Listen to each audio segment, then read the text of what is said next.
The main goals for dry needling are to relieve pain, stimulate the healing process, increase muscular function, and get the patient back to fitness. Essentially, needling is only as effective as the person using them. Decision making also includes dosing and consistently considering risk versus benefit, along with providing other interventions as part of a multimodal comprehensive treatment program. But what are the risks of dry needling?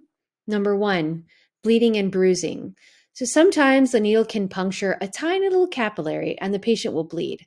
Make sure the patient is not taking blood thinners. Number two, pain/discomfort.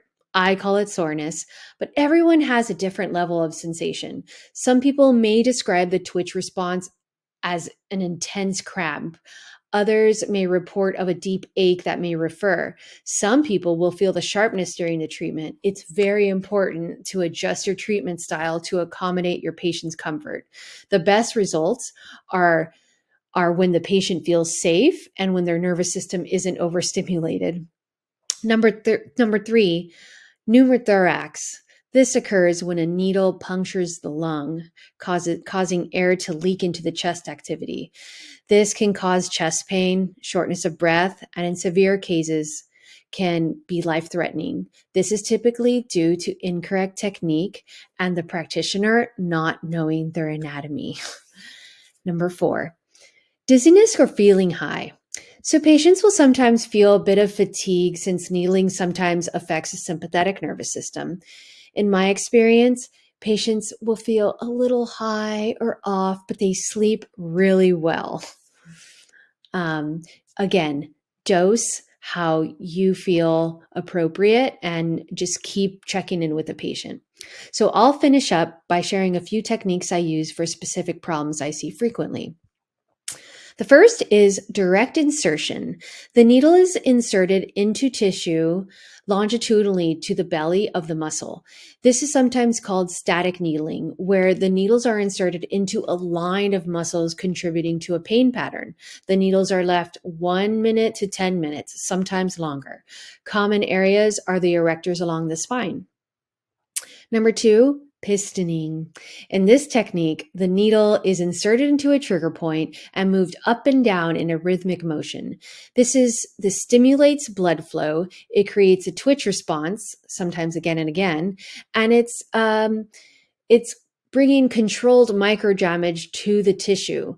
The body then sends pro-inflammatory chemicals to repair and balance the tissue. And the last thing is intramuscular stimulation. E-stim, electrical stimulation, can be used during the session to enhance the effects of needling. We connect the electrodes to the needles, and the electric current really helps to clean up the byproducts of cellular metabolism like sodium, potassium, excess acetylcholine, free radicals, and histamine. So, I hope this video series has provided practical ideas as you consider the use of dry needling for your patients. I love being a physical therapist because I love impacting patients' lives for the better. Most of my patients will send Google reviews, and I love seeing them. Here are a few. Like, I literally had ropes throughout my entire neck and back, and Christy's techniques were so effective, I am pain-free. That's a Google review. Another one is, I haven't been able to squat this deep in years. Another patient says, great experience, and I could feel the results immediately.